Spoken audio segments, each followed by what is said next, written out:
नमस्कार दोस्तों, आज की वीडियो में आपका स्वागत है। क्या मिस्टीरियस क्रीचर्स कर लेंगे पृथ्वी पर कब्जा? आइए देखते हैं। आज हम बात करेंगे फिल्म डे ऑफ रेकनिंग के बारे में। फिल्म की शुरुआत में हम देखते हैं कि शहर के बाहर एक पावर प्लांट है जहां काम करने वाले सभी वर्कर्स अपने साथी कर्मचारी का जन्मदिन मना रहे होते हैं। उन्हें सिक्योरिटी कमरे में एक रहस्यमय परछाई की हरकत नज़र आती है, इसीलिए कर्मचारी इसकी जांच करने के लिए जाता है तो मिस्टीरियस क्रीचर उस पर हमला कर देता है। वह जख्मी हालत में ऑफिस के अंदर जाने की कोशिश करता है, लेकिन देखते ही देखते पूरी बिल्डिंग में क्रीचर्स का एक झुंड सभी तरफ फैल जाता है। सूर्य ग्रहण होने के साथ ही ये मिस्टीरियस क्रीचर्स पूरी दुनिया में दिखाई देने लगते हैं, जिससे लाखों लोग मर जाते हैं और बड़े बड़े शहर तबाह हो जाते हैं। आज के इस दिन को न्यूज़ में जजमेंट डे का नाम दिया जाता है। सरकार मिलिट्री सोल्जर्स को इन मिस्टीरियस क्रीचर्स से लड़ने के लिए भेजती है, जो पूरे ग्रहण के ख़त्म होने तक चलता है। इस लड़ाई में लाखों लोगों की ज़िंदगी, ढेर सारे रिसोर्सेज एक साथ बर्बाद हो जाते हैं, लेकिन आखिरकार सारे मिस्टीरियस क्रीचर्स मारे जाते हैं। इसी के साथ पृथ्वी पर जीवन की एक नई शुरुआत होती है। बाद में हमें पता चलता है कि ये सारे क्रीचर्स पृथ्वी में बने मोल्स से निकल रहे हैं। इन मोल्स को गेट कहा जाता है। गेट्स के चारों तरफ एक प्रोटेक्टिव शील्ड का निर्माण किया जाता है, इस उम्मीद में कि भविष्य में कभी भी इन क्रीचर्स से बचा जा सके। इस घटना को 15 साल बीत जाते हैं। अब लोग आमतौर पर अपने जीवन में व्यस्त हो चुके हैं। आगे कहानी में हमारी मुलाकात डेव से होती है। एक कंपनी का सिक्योरिटी में काम करने वाला है डेव, और उसे मरे हुए क्रीचर्स की सफाई करने के लिए शिफ्ट में जाना पड़ता है, लेकिन इसके बावजूद भी उसे कंपनी से थोड़े बहुत ही पैसे मिलते हैं। दूसरी तरफ हम लॉरा को देखते हैं। लॉरा डेव की डिवोर्सी बीवी है और पास ही में एक स्कूल में टीचर है। लॉरा का सहकर्मी टीचर मिल्टन लॉरा को पसंद करता है और वह उसे अक्सर डेट पे चलने के लिए पूछता रहता है, लेकिन आज फाइनली लॉरा मान जाती है और उसके साथ डेट पे जाने के लिए इनविटेशन एक्सेप्ट कर लेती है। लॉरा का एक बेटा भी है जिसका नाम टाइलर है। टाइलर अपनी गर्लफ्रेंड मैडी से मिलने जाता है। मैडी बहुत परेशान है अगले आने वाले सूर्य ग्रहण की वजह से, लेकिन टाइलर उसे समझाता है कि डरने की कोई ज़रूरत नहीं है, क्योंकि 15 सालों में कई सूर्य ग्रहण हुए, लेकिन कभी कोई सीन शिफ्ट नहीं हुआ है। और अब हम मिलिट्री ऑफिसर गैरेट को देखते हैं, जिसे गेट पर बुलाया जाता है क्योंकि उन्होंने एक मेजर साइंस की एक्टिविटी को डिस्कवर किया था, और वो गेट पर पहुंचकर सभी सिक्योरिटी सिस्टम की जांच करता है, और उसकी छोटी सी गलती की वजह से पूरी प्रोटेक्टिव शील्ड डैमेज हो जाती है। वहीं दूसरी ओर डेव टाइलर को लेने लॉरा के घर जाता है, और टाइलर वीडियो गेम्स खेलने में बिजी होता है। तब डेव और लॉरा किचन में जाकर बहस करने लगते हैं। इसी के साथ हमें उनके डिवोर्स की वजह पता चलती है। दरअसल जब 15 साल पहले क्रीचर्स इस दुनिया में आए थे, तब लॉरा टाइलर के साथ प्रेग्नेंट थी और डेव उसके पास नहीं था। इस वजह से लॉरा उसे कभी माफ़ नहीं कर पाती। झगड़ा रोकने के लिए टाइलर बीच में आता है और अपने पिता को वहाँ से जाने के लिए कहता है। अगले ही सीन में हम देखते हैं कि डेव को उसके अंकल का फ़ोन आता है, और वो फ़ोन पर उन्हें बताते हैं कि एक नया जजमेंट डे होने वाला है, और वो उसे क्रीचर से बचाने के लिए सूर्य ग्रहण शुरू होने से पहले अपने परिवार को लेकर उनके शेल्टर तक पहुंचाने के लिए कहते हैं। फिर टाइलर को देखते हैं हम, जो टीवी में न्यूज़ देख रहा है। टीवी में न्यूज़ में दिखाया जाता है कि सब डिस्टर्ब हो गया है। हर जगह समुद्री तटों पर लाखों की तादाद में मरी हुई मछलियां नज़र आ रही हैं, और ये उन्हीं के संकेत हैं जो 15 साल पहले देखे गए थे। अगले सीन में हम एक क्रीचर को गेट से बाहर निकलते हुए देखते हैं।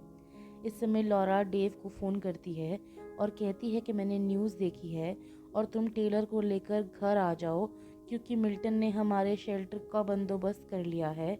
लेकिन डेव उसे मना कर देता है क्योंकि वह चाहता है कि टेलर उसके साथ ही रहे, जिसे लेकर उन दोनों में बहस होने लगती है। इसी दौरान टाइलर को फ़ोन आता है और मैसेज आता है, और वो चुपचाप अपने कमरे से बाहर निकल जाता है। फिर जब डेव उसे लेने के लिए उसी कमरे में आता है, तो वहाँ उसे सिर्फ एक नोट मिलता है जिसमें मेडिकल नंबर लिखा होता है। वहीं दूसरी तरफ मिल्टन लॉरा से कहता है कि हमें जल्दी करना होगा, क्योंकि शेल्टर लगातार लोगों से भरता जा रहा है, और लॉरा उसे बताती है कि टेलर कहीं चला गया है, कहीं गायब हो गया है। तब मिल्टन एक स्पेशल सॉफ्टवेयर की मदद से टेलर के फ़ोन नंबर को उसकी लोकेशन को ट्रैक करने की कोशिश करता है, जिससे पता चलता है कि टेलर एक पार्क में दरअसल अपनी गर्लफ्रेंड के साथ होता है, क्योंकि उसको उसके माता पिता छोड़कर चले जाते हैं। इसीलिए वह बहुत घबराई हुई और डरी हुई होती है। टेलर ने उससे वादा किया है कि वह अब कभी उसका साथ नहीं छोड़ेगा। तभी किसी की चीखने की आवाज़ सुनाई देती है और आसमान में पक्षियों का एक विशाल झुंड नजर आता है, यानी जल्द ही क्रीचर्स का हमला होने वाला है। लोग डर में आकर इधर उधर भागने लगते हैं और सड़कों पर ट्रैफिक जाम लगा हुआ है, क्योंकि सभी अपने परिवारों के साथ शहर से बाहर निकलने की पूरी कोशिश कर रहे हैं। डेव ट्रैफिक जाम में फंस जाता है, लेकिन वह पक्षियों को उड़ता हुआ देखकर अपनी कार को छोड़कर पैदल ही टेलर को ढूंढने निकल पड़ता है। दूसरी ओर कर्मचारियों को गेट पर एक अजीब सी आवाज़ सुनाई देती है। तभी एक क्रीचर्स उनके ऊपर हमला कर देता है। गैरेट वहां से भाग जाता है, जबकि बाकी सोल्जर्स उस पर ओपन फायरिंग करते हैं, लेकिन जैसे ही उनकी गोलियों का उस क्रीचर पर कोई असर नहीं होता, तभी जल्द ही पूरे शहर में इमरजेंसी सायरन बजने लगते हैं। वहीं डेव टायलर और मैडी को ढूंढ लेता है और लॉरा भी मिल्टन के साथ वहां पहुंच जाती है, जिसके बाद सभी कार में बैठकर उस जगह से निकलने लगते हैं। डेव कहता है कि हमें मेरे अंकल की बताई हुई जगह पर जाना चाहिए, लेकिन मिल्टन कहता है कि हमें लोकल स्कूल में छिपना चाहिए, क्योंकि वहाँ पर एक तहखाना है और स्कूल यहाँ से ज़्यादा दूर नहीं है। लेकिन तभी उनकी कार ट्रैफिक जाम में फंस जाती है और तभी भूकंप आ जाता है। अब सूर्य ग्रहण की शुरुआत हो चुकी है। सभी गाड़ियों से बाहर निकलकर बाहर खड़े हो जाते हैं और अंधेरे होने के साथ ही क्रीचर्स लोगों पर हमला करके उन्हें बेरहमी से मारना शुरू कर देते हैं। यही नज़ारा कुछ 15 साल पहले भी देखा गया था। डेव सभी को फोर्स करता है कि उन्हें जल्द से जल्द शहर को छोड़ना होगा, इसीलिए वह ड्राइविंग करने के लिए जाता है, लेकिन मिल्टन उसे रोक लेता है क्योंकि वह कार उसकी है। इसके बाद मिल्टन कहता है कि उसे पता है कि सबको कैसे बचाना है। इसी चीज़ को लेकर उनकी लड़ाई हो जाती है। तभी एक उड़ता हुआ क्रीचर आता है और मिल्टन को पकड़कर अपने साथ ले जाता है। ये देखकर लॉरा डर जाती है, इसलिए डेव उसे गाड़ी में बिठाकर शहर से बाहर निकालने लगता है। रास्ते में सब लोग डिस्कशन करते हैं कि कैसे इन क्रीचर्स को बनाया गया होगा, या शायद इन्हें गॉड्स पृथ्वी पर भेजते हैं। तभी उनकी गाड़ी का फ्यूल ख़त्म हो जाता है और उसके बाद डेव गाड़ी से बाहर निकलता है और किसी दूसरी गाड़ी की तलाश करने लग जाता है। वो जब एक गाड़ी के अंदर जाता है तो उसे पीछे की सीट पर छिपा गाड़ी का ड्राइवर उसके नीचे खींच लेता है और उंगली दिखाकर सामने की ओर इशारा करता है, क्योंकि वहाँ एक खतरनाक क्रीचर होता है जो गाड़ियों के आसपास घूम रहा है। लेकिन खुशकिस्मती से उसने उन दोनों को नहीं देखा है और वो आगे जाकर दूसरी गाड़ी में पड़ी डेड बॉडी को खाने लगता है। तब डेव चुपचाप बड़ी सावधानी से अपनी फैमिली के पास जाता है और अब दोनों गाड़ियां साइड बाय साइड खड़ी होती हैं। लॉरा टायलर और मैडी को दूसरी गाड़ी में शिफ्ट करने की कोशिश करती है ताकि उनकी जान बच सके, लेकिन तभी क्रीचर उन्हें देख लेता है और उनकी तरफ बढ़ने लगता है। तभी गाड़ी का ड्राइवर बाहर निकलकर उस क्रीचर पर नमक फेंकने लगता है, जिससे क्रीचर्स थोड़ा डर जाता है और रुक जाता है। फिर वह दोबारा उसी पर हमला करके उसे मार डालता है। सभी अपनी जान बचाकर उस जगह से निकल जाते हैं और आखिरकार डेव अपने अंकल की बताई हुई जगह पर पहुंच जाता है, जो कि असल में एक कंक्रीट बंकर होता है। लेकिन दरवाजे बंद होते हैं, सभी चीखने चिल्लाने लगते हैं और दरवाजे को पीटने लगते हैं। डेव सीसीटीवी में देखकर दरवाज़ा खोलने का एक्शन करके दिखाता है, लेकिन कोई दरवाज़ा नहीं खोलता, क्योंकि उन्हें कहा गया है कि डेव के अंकल के सर पर किसी ने गन पॉइंट कर रखी है। तभी पहाड़ियों के रास्ते से चारों तरफ से क्रीचर्स आने लगते हैं। डेव अपनी फैमिली के बचाव में एक लोहे की रॉड पकड़ लेता है। तभी दरवाज़ा खुल जाता है और सभी बंकर के अंदर चले जाते हैं, जहां डेव अपने अंकल और उनकी पत्नी से मिलता है। वहीं गैरेट भी मौजूद होता है, जिसे देखकर डेव हैरान हो जाता है। उसके पिता डेव के अंकल के साथ मिलिट्री में काम किया करते थे, इसीलिए उन्होंने यहाँ रहने के लिए उसे बुलाया है। लेकिन डेव देखता है गैरेट के पास एक बंदूक है, जिससे डेव को उस पर शक हो जाता है।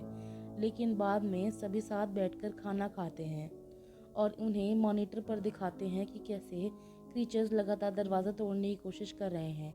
इस बात से सभी लोग काफ़ी परेशान होते हैं, फिर उन्हें याद आता है कि पिछले जजमेंट डे के दिन वो अपने दोस्तों के साथ थे और जब क्रीचर्स ने उन पर हमला किया था तो वो एक खारे पानी के तालाब में जाकर छुप गए थे। उसे अपने मरते हुए दोस्तों की चीखने की आवाज़ सुनाई दे रही होती है।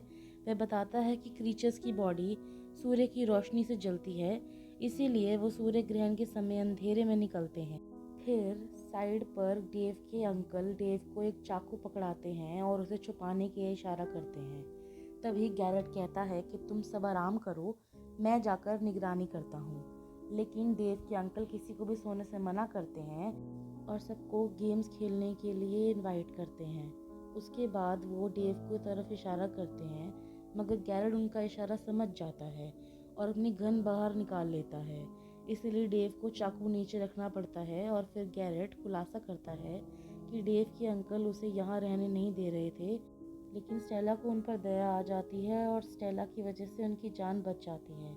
गैरेट कहता है कि अब वह अपनी जान बचाने के लिए किसी की भी जान ले सकता है। तभी टायलर उस पर पीछे से हमला कर देता है और उसकी गन छीनने की कोशिश करता है, लेकिन गैरेट उसे दूर फेंक देता है। अचानक बाहर से क्रीचर्स की आवाज़ आना बंद हो जाती है।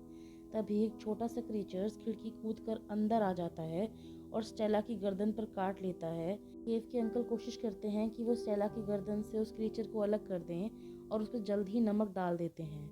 मौका मिलते ही वो गैरेट की गन उनसे पंच मारकर छीन लेते हैं और क्रीचर को गोली से मारने की कोशिश में लग जाते हैं, लेकिन क्रीचर सब गोलियों से बच जाता है। तभी मैडी उस क्रीचर को बहुत जोर से पकड़कर चाकू मार देती है और ख़त्म कर देती है, जिसके बाद गैरेट को बंद कर दिया जाता है। लेकिन स्टेला की गर्दन से लगातार खून बह रहा होता है और उसे मेडिकल ट्रीटमेंट की बहुत ज़रूरत होती है। तभी उन्हें मॉनिटर पर एक बड़ा क्रीचर दिखाई देता है जो बार बार दरवाज़ा तोड़कर अंदर आने की कोशिश कर रहा है, जिसके बाद सभी यहाँ से बाहर निकलने का फैसला करते हैं। गैरेट जब ये बात सुनता है तो उन्हें बोलता है कि नीचे से एक रास्ता है जो सुरंग पहाड़ियों की तरफ जाती है, जहाँ उसकी गाड़ी खड़ी है, जिसकी मदद से सभी यहाँ से निकल सकते हैं। पर किसी को भी उसकी बातों पर विश्वास नहीं होता। अपनी जान बचाने के लिए वो बहुत सोचते हैं और सभी मान जाते हैं, जिसके बाद सभी हथियार लेकर सुरंग के रास्ते बनाकर बाहर आ जाते हैं, जहाँ स्टेला को चलने में बहुत प्रॉब्लम हो रही होती है, क्योंकि कटने की वजह से उसकी पूरी बॉडी में इन्फेक्शन फैल जाता है। थोड़ी दूर जाकर उन्हें एक क्रीचर दिखाई देता है। क्रीचर को मरा हुआ समझकर मैडी उसे छूने की कोशिश करती है, लेकिन टायलर उसे रोक लेता है कि तभी ज़मीन के अंदर से एक क्रीचर मैडी के पैरों को पकड़कर उसे अपनी तरफ खींचने लगता है, लेकिन टायलर और डेव उसे कसकर पकड़ लेते हैं और दूसरी तरफ लॉरा अपनी गाड़ी चलाकर क्रीचर को वहाँ से भगा देती है और मैडी की जान बचा लेती है। डेव फिर कैरेट को खोल देता है क्योंकि चाहता है कि अगली बार कोई सिचुएशन आए तो गैरेट उन्हें बचा सके, पर गैरेट के हाथ पर किसी क्रीचर ने काट लिया होता है। तब भी वो उस बारे में किसी को नहीं बताता है। सभी लगातार आगे बढ़ते रहते हैं और आखिरकार पहाड़ की चोटी पर पहुंच जाते हैं, जहां गैरेट की गाड़ी खड़ी होती है। लेकिन यहाँ से शहर का नज़ारा बहुत ही डरावना होता है। फिर सब लोग गाड़ी में बैठने की कोशिश करते हैं। गैरेट गाड़ी स्टार्ट करता है, लेकिन गाड़ी स्टार्ट नहीं होती। वो बाहर निकलकर गाड़ी को चेक करने लगता है। तभी पहाड़ियों में बहुत सारे क्रीचर्स उनकी ओर बढ़ने लगते हैं। स्टेला गाड़ी से बाहर निकल जाती है और डेव से उसकी गन छीन लेती है कि वो उन क्रीचर्स से खुद बदला लेना चाहती है और उन्हें सबसे पहले ख़त्म कर देना चाहती है। डेव के अंकल किसी तरह उसके हाथ से गन छीन लेते हैं और उसे गाड़ी में बैठने की रिक्वेस्ट करते हैं, लेकिन डेव गाड़ी के अंदर उन्हें वापस खींच लेता है क्योंकि अब उनके बचने की कोई उम्मीद नहीं है। टीचर्स वहां आते हैं और फिर स्टेला को खा जाते हैं, लेकिन उसी समय गाड़ी स्टार्ट हो जाती है और आखिरकार सभी अपनी जान बचाकर वहां से निकल जाते हैं। गैरेट उन्हें गेट्स वाली जगह पर लेकर जाता है, जहां उन्हें कोई नहीं बताता है कि यहाँ की टंकियों में खारा पानी भरा गया है ताकि क्रीचर्स के हमले से बचा जा सके। तभी उन्हें अपने आसपास क्रीचर्स के होने का एहसास होता है। डेव सभी को बताता है कि सूर्य ग्रहण खत्म होने वाला है, अब सिर्फ 2 घंटे बचे हैं। हमें केमिकल वायर हाउस में छुपना चाहिए क्योंकि उसके दरवाजे ब्लास्ट प्रूफ हैं। लेकिन उनके बाहर निकलते निकलते ही एक क्रीचर गैरेट पर हमला कर देता है। डेव गैरेट को बचाने की कोशिश करता है, लेकिन उनकी आवाज़ों से सुनकर सारे क्रीचर उनके नज़दीक आने लगते हैं। गैरेट भागकर खुद को एक कमरे में बंद कर लेता है और इन्फेक्शन से बचने के लिए किसी प्रकार का इंजेक्शन लगाता है। दरवाज़ा अंदर से बंद है, इसीलिए दूसरे कमरे में जाकर डेव और उसकी फैमिली छुप जाते हैं। डेव फैसला करता है कि वह डिस्पर्सल लाइन के ज़रिए टैंक तक जाएगा और वहाँ से खारा पानी बहना पूरी पाइपलाइन में शुरू कर देगा। जिसके बाद डेव जैसे जैसे टैंक तक पहुँच जाता है, वहीं दूसरी तरफ क्रीचर्स दरवाज़ा तोड़कर कमरे के अंदर आने लगते हैं, इसीलिए उन्हें वहाँ से निकलना पड़ता है। लेकिन बाहर आकर उन्हें चारों ओर से क्रीचर्स घेर लेते हैं। लर गाली चिल्लाकर अपनी तरफ उन क्रीचर्स को आकर्षित करता है, लेकिन लाउडस्पीकर पर तभी देव की आवाज़ आती है और वो कहता है कि फायर अलार्म चालू करो। मगर क्रीचर्स इनके बहुत करीब आ चुके होते हैं, इसलिए डेव के अंकल बहुत ही बहादुरी से क्रीचर्स का सामना करते हैं। क्रीचर्स उन पर हमला कर देते हैं और उन्हें मार देते हैं, लेकिन तभी टाइलर फायर अलार्म चालू कर देता है। सभी क्रीचर्स के ऊपर खारा पानी गिरने लगता है, जिसकी वजह से सब जलकर मर जाते हैं। साथ ही अब सूर्य ग्रहण का समय भी समाप्त हो चुका है, इसीलिए सब क्रीचर्स गेट के रास्ते ज़मीन के अंदर जाने लगते हैं और लॉरा, टाइलर और मैडी वहाँ से निकलने लगते हैं। लेकिन तभी गैरेट उनका रास्ता रोक लेता है, क्योंकि अब इन्फेक्शन की वजह से वह अपना मानसिक संतुलन खो चुका है। वो टाइलर के ऊपर बंदूक चलाने की कोशिश कर देता है और हमला करता है। डेव उस पर हमला कर उसे नीचे गिरा देता है और जब गैरेट अपनी फैमिली के पास जाने की कोशिश करता है तो नीचे से खतरनाक क्रीचर उसे निगल जाता है। डेव अपनी फैमिली को लेकर एक कमरे में छुप जाता है, जहां वो केमिकल की मदद से गैस बनाता है जो बिल्कुल नमक की तरह काम करेगी। और जब क्रीचर दरवाज़ा तोड़कर अंदर आता है तो वो डेव केमिकल गैस उसकी तरफ छोड़ देता है, जिससे क्रीचर वहीं दर्दनाक मौत से मर जाता है।